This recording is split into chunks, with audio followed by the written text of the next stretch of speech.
It's just you didn't learn what you thought you were learning. You learned some other stuff. We want to thank you for, what the f are we thanking them for? Thank you for watching this video on YouTube. If you like it, you know the deal. Subscribe, hit the button, hit the bell, do the like, do the heart, the whole thing, man. And I told you, what I'm about to say this weekend is going to be uncomfortable. It's going to be uncomfortable because you spent 4 years thinking it was important, and you spent a lot of money, and you got your degree. It's not lost because you learned something huge. Number one, you finished school and you learned how to learn. That's number one.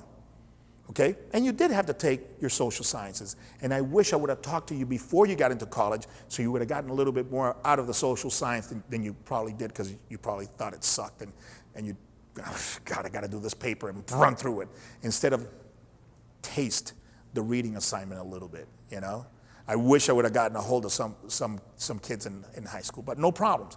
You got out of there, believe it or not, everything you read that you didn't like is still in there. And you're going to pull it out next week in 5 years, and you're going to go, damn, so this is why I took that bullshit course. So it's not lost. Don't think you wasted your time. You did not. It's just you didn't learn what you thought you were learning. You learned some other stuff, okay? All right, so let's go with the questions. And if you hear your question, or if you ask it, great. But if somebody else asks your question, just say, hey, Carlos, that was my question. This is kind of the reason why I asked it. The reason why the question is actually the question, more important than the actual question.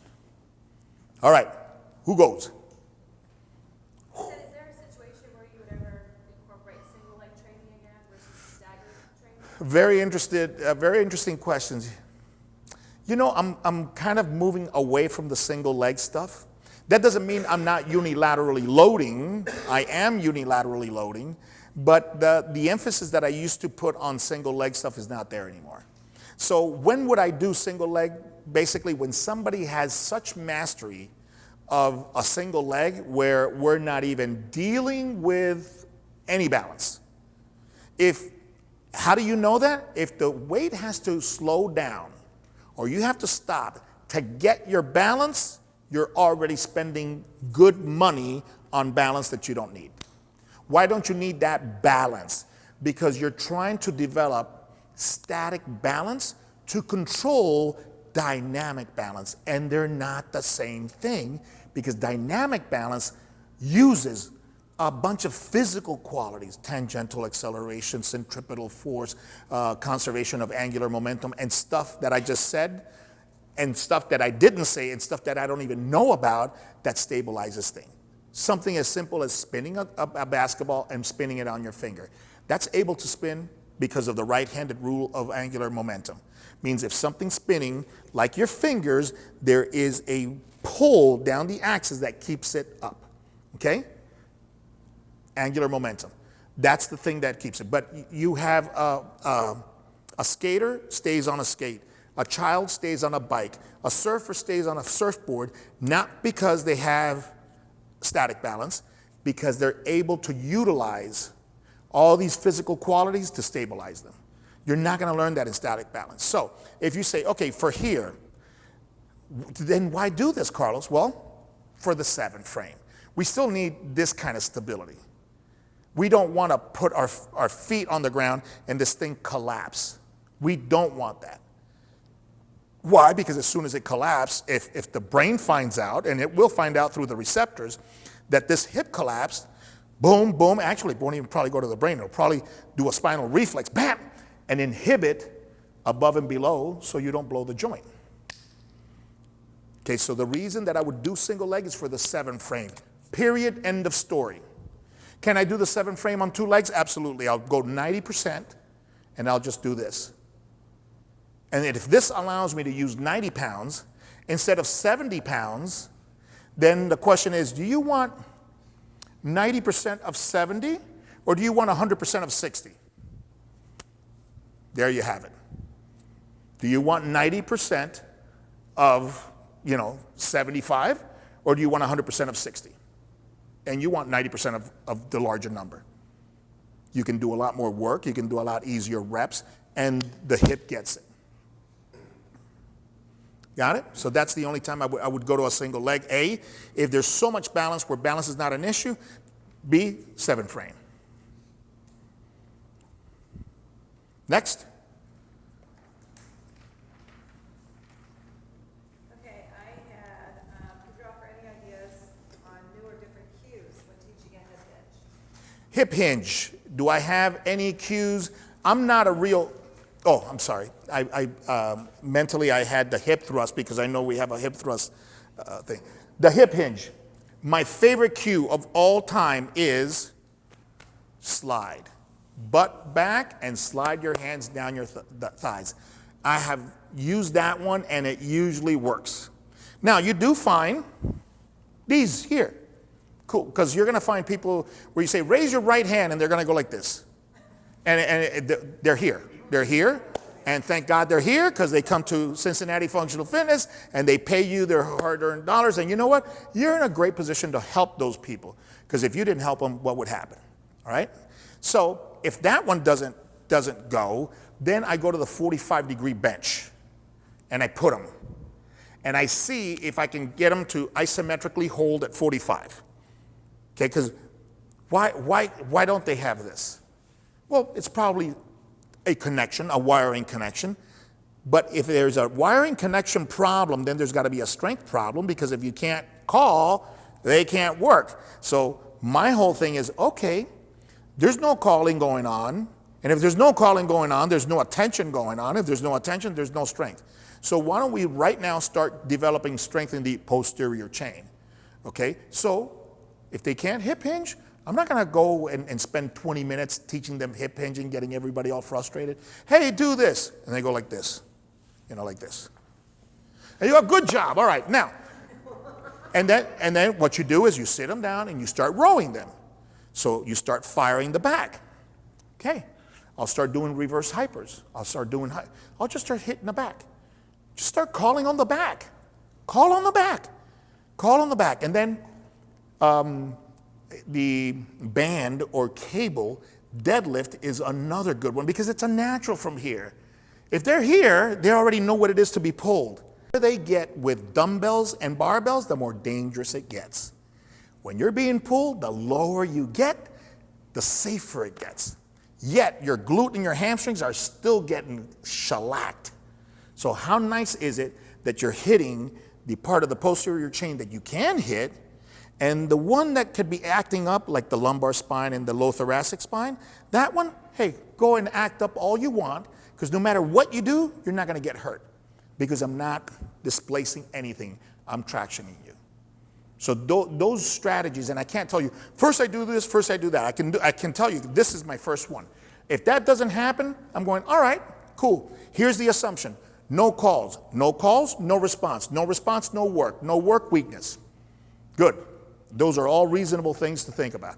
Great. Now what do? Start going like, boom, all the backside.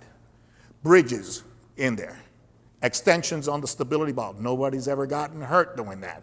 Reverse hypers, don't go there quite yet because it's an advanced exercise. So if you got an older person that's probably somebody who's doing that, they might have reflux.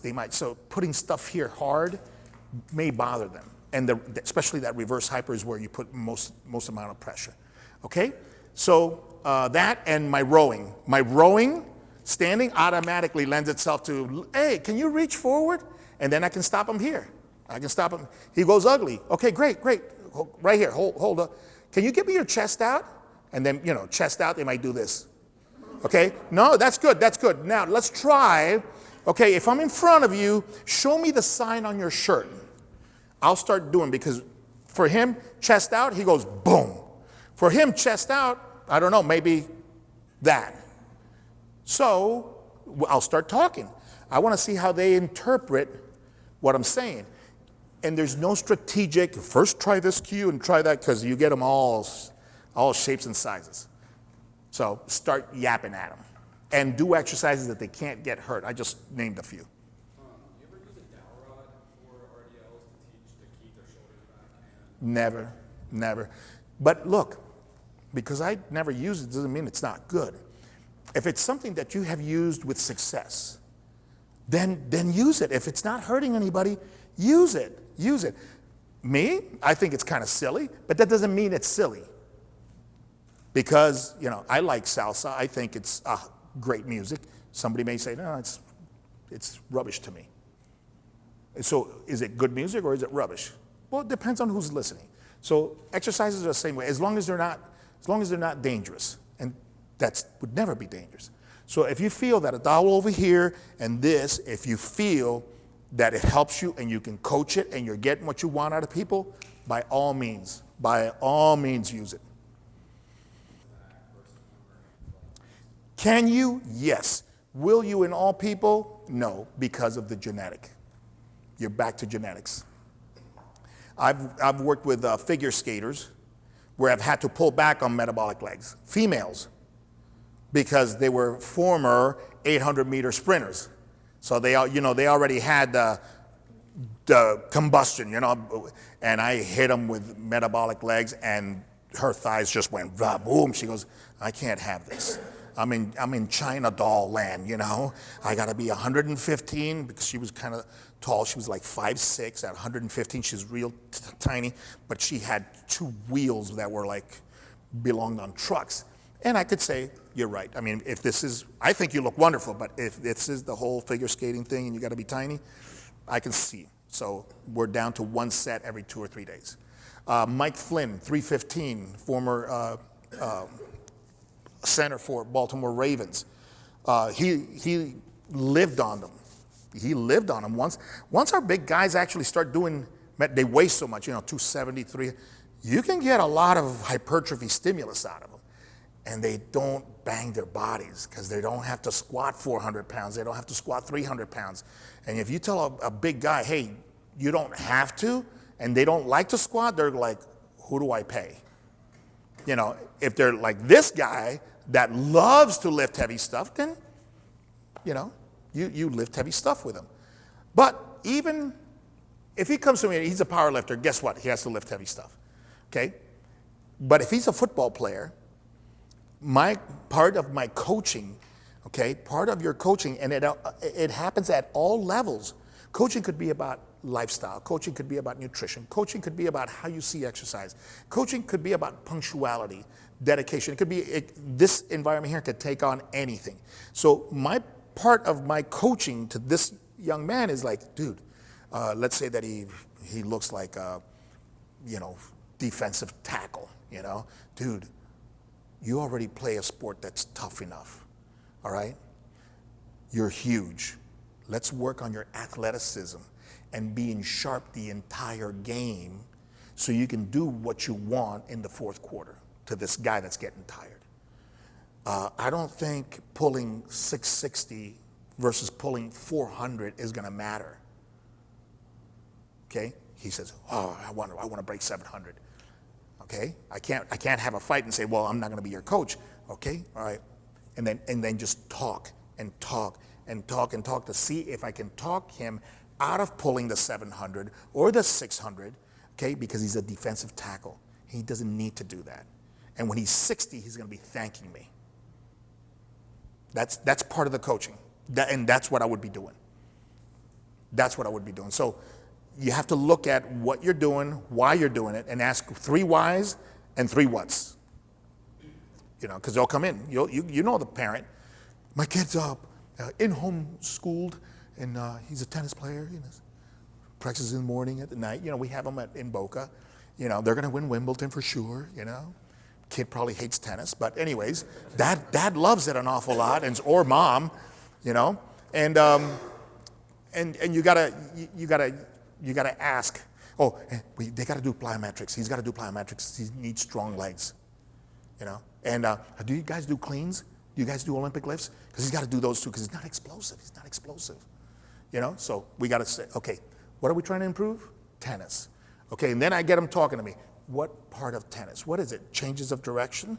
Oh, okay. Serve, blah, blah, blah. So I get information, and then I play a video of what he's asking me from one of the top guys. It could be Federer, it could be anybody like that. Okay, do you see Olympic lifting there? Do you see this? Do you see that? No, you want to know why you don't see it? Because there has nothing to do with it. That's why you don't see it. How about if we consider doing this, and doing this? Because those videos will help you. Because if you talk, but if a video, They'll even look at a video and they go, yeah, but I want him to do a squat. So you start them on the squat, but you're constantly feeding that little by little, and that is probably the most important job of the personal trainer or coach, is not allow the training to get in the way. And ego will bring on the wrong training almost 100% of the time. And tradition. Why do we do it? Because we've always done it. And that team that won, he did it. And the gold medalist, that's what he does. Yeah, but totally different genetic makeup, man. Different everything, different culture, different upbringing, different body type. It's just, so you're going to be in that situation. Coaching your way out of it is probably, I would say, probably your biggest weapon to develop. Who would have told you that? Nobody would have told you that, because you've been busy with biomechanics, and you've been busy with muscle physiology, and you've been busy with anatomy and physiology. Nothing to do with that. Your biggest asset will be trust puts on you, the trust that you earn, and to be able to save that person from themselves and from everything they're doing. That's going to be your job. That's it. That's the most important. Okay, what else? How do you handle clients that cancel repeatedly? That's easy. Your experience, how do you keep them motivated? I have one guy in particular, he cancels. Oh, I'll be better, fine, cancel 7 in the morning, I'm on my way here, and I'm like, Are you charging him? but still, I'm on my way here. I'd rather not be. I understand. So, you get a free workout. But now, the easy question is, I don't know, because we don't have too many of them. Okay, Rio, you know more about. How long have you been training? Long time. Like more than Years. 5 years? Yeah. Okay. We had Mike Sperry. Well, is it drive an issue, or is it just like down the block type of guy?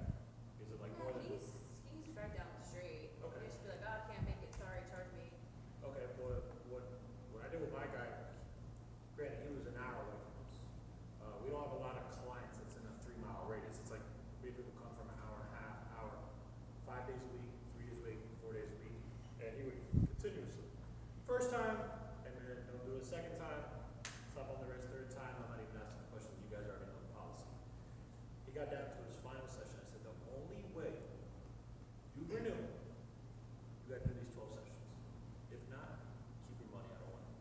I said, I got people that are serious about this. How serious are you about your health? And he's an overweight guy. You wanna pay $1,000 every 2 months, or you wanna go to the doctor and we can save you money? And when you talk with him like that, he started getting teary-eyed, and I'm like, all right, I didn't mean to like make you cry like that, but it's just, this is more than just sets and reps. This is a lifestyle. How bad do you want it? And look, that may work for Mike Sperry. It may not work for your guy. Yeah, it's all different. So, okay, so from a teaching perspective, how do we make sense of that? In other words, we got to give a recommendation. We got to explain, or attempt to explain, why that happens, when it happens, to who it happens, and what we're going to do. As you can see, he resolved his issue. You haven't resolved his, and that doesn't mean he's a better coach or not better coach. They're different clients. And to tell you the truth, I don't think anybody in the industry has the answer, because you can see that you're going to have 3, 4, 5 different general personalities. Some people that will stay with you for 10 hours and say, charge me. I'll get better. And they'll get, does he ever get on a run where he's really good for 2 or 3 months and then he goes crazy for about a month and he cancels for 2 weeks straight? Is that kind of how it happens? Do you know the reasons? Is he, for example, stock market dude, and all of a sudden he's on a roll for a week, and bam, bam, they, calling, like, crisis, this and that, and he's like, keep it, because I'm going nuts? He retired, but he still works. Yeah, but We started training him again. I said, you have got to be committed to these 2 days. he'll tell you yes, and inside his mind is going to go yes until the stock market crashes, and then I go into my crazy shit, and I gotta handle my business the way I'm used to handling my business. Because you can say, look, and you can lay out his day for him, but he's going to tell you, that's not the way I operate. That's not the way I do things. I do things like this, like this, like this, and it's worked for me for 60 years, and this is the way I do things. So, in that case, what do we do?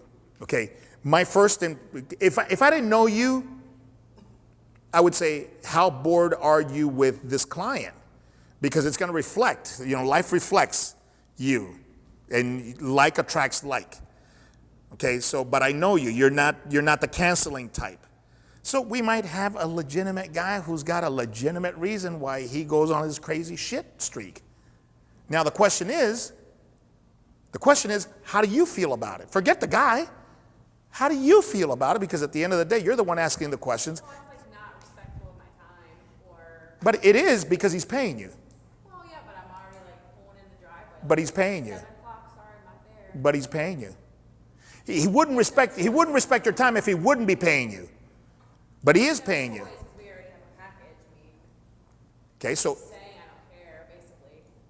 And he told her to up his price. so we got to look at it. So look, we got to look at it, and for real.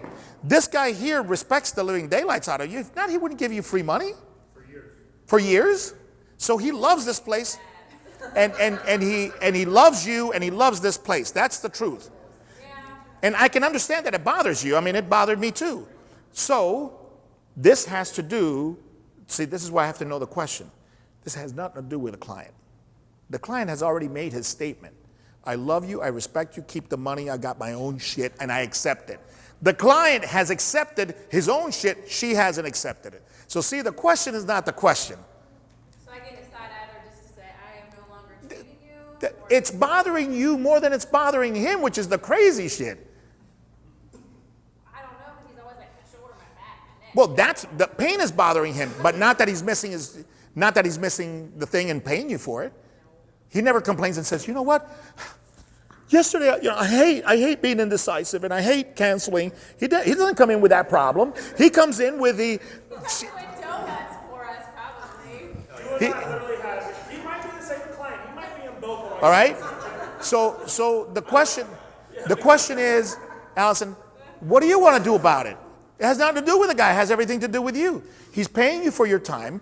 He's willing to say, you know what, your time is worth a lot more than that. Charge me whatever. Unlike other people that we know that have set foot in this place, right? Okay, some people want their money back, and some people want to sue people. This guy's like, charge me more. You up your rate? No problem. Charge me. We have them. We know that person because we have them. Oh, no, you're not going to charge. Grandfather? No, I don't want to be grandfathered in. Charge me whatever it is what do you charge? 100? Yeah, that's it. No, let me give you the package. I don't want the package deal. I want the 105. I got those. We have those. I was sort of in your shoes because the guy and I were really close, and I thought it was me. And then I went through a whole no, do something new. It's been 7 years. We've gone to football games with each other. I'm like, so what is it? It's just, that's who he is, and he still does it. He did schedule 4 sessions this week, showed up. But you know what? When he's the only way I can not throw it back in his face, but tell him, hey, this is why he'll be like, man, if I had you in my ear last week, I wouldn't have gone to that bar Thursday night and done this. Well, Papa, if you would have came to me. Yep. All right. You have opposite. You have the guys that you'll have to tell him, stop training. We have it. His name's Mikey. He would train 6 days a week, nonstop, drive an hour and a half, 3 hours on the road every single day. His parents lived in the Bahamas. He trained and then went to go check them out. Okay. So it's just, sometimes just people want to feel a certain way and they'll either overdo it, underdo it, and if they're bothering you, you've got to sort of make that decision on how you want to handle it. So it's about you. You're the client. You. That's right. You are the client. So the question is, hey, can you find it in your persona to relax your face, breathe? Okay, but I'm on my way. I'm ready for him. I got the chart. I'm ready to go. He said, hey, boom. Do I have it within me to come in here and take an extra 15, 20 minutes to have my coffee that I rushed, all right? Maybe prepare the day a little bit better, and and actually go, cool. Not thank you, no, cool. And if that's too much for you, then you got to drop them because it's bothering you. Me? I think it's time to, And I think that requires a lot of growth for something like that not to bother you. That requires growth, and have that be a goal. You know what? You know what I want to do this year? I want to get to the point where I can evolve to accept if you desire to, accept this person for what this person is. That's it. You're not going to pass any judgment, and I would either keep them or not keep them. You know? If I like the person and I thought that the absence came from a dark spot, from a dark place, and if he was arrogant about it, then I would drop him. But if he was a cool guy, that when I did train him, he's cool, and I go, okay, out of 6 months, how many times does he cancel out of 6 months? Let's say that he goes on a binge for a month where he cancels 3 out of 4 or 2 out of 3 for a month. And then he's good for 3 months. Or he does that to you for a week, and then he's good for 3 weeks. Then I got to look at him going, do I have the opportunity to impact his life? The answer is, yeah, not the way I would like, but his life is better because I'm in it. Does he value that? Yeah. So there's an understanding, there's a mutual respect for that. And you know what? I'll take it the way it is. You don't know do you know why he's canceling? It's just random reasons. Usually it's just I can't make it, sorry. So you don't know. Yeah. Probably meetings or Meetings, it could be crisis at work. priorities. I guess that's what my problem is. I'm not making this a priority, and I guess. Okay, but you can still make it a priority, and you could be number 2 in his life, and number 1 is work. That's not so bad. And he's not top in your priority. You got a lot of other priorities above him, I guarantee you that. So you're a professional dedicated to your clients. Okay, he loves you, appreciates you, pays you.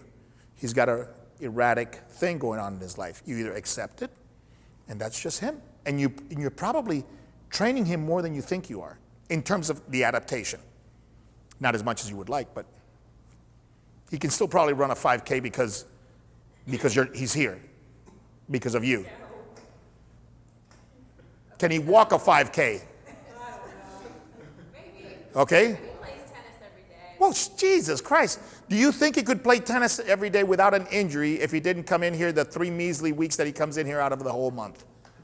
So he's getting us something out of it. Don't sweat it so much. Relax your face. Accept the dude. Give him a hug when you see him and say thank you for allowing me to have my coffee in a much calmer state than I normally would. Thank you. Thank you for treating me to that cup of coffee twice a week.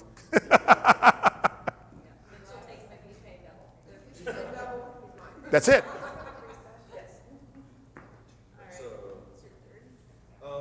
This is another nuts and bolts question, which you kind of touched on, but what factors can facilitate or hinder a person's ability to gain strength and power? How can we break plateaus in people who simply cannot express basic strength and power? I'm talking about, like, I've got a couple of people, they're coachable, they work hard, and they've been at it for, a couple of years now.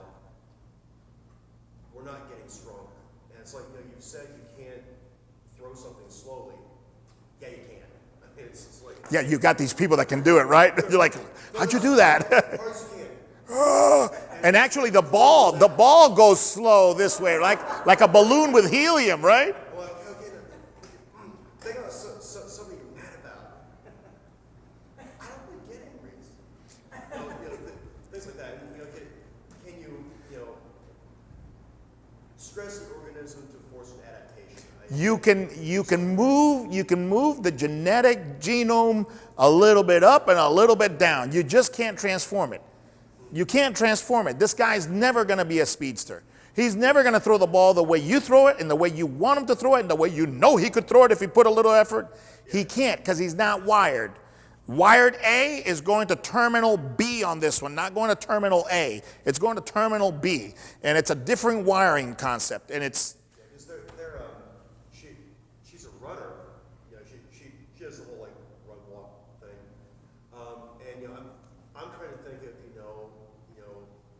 ankle stiffness, flight time, stride length, that kind of stuff, the things we can improve. Right. She's a little stronger, a little more explosive.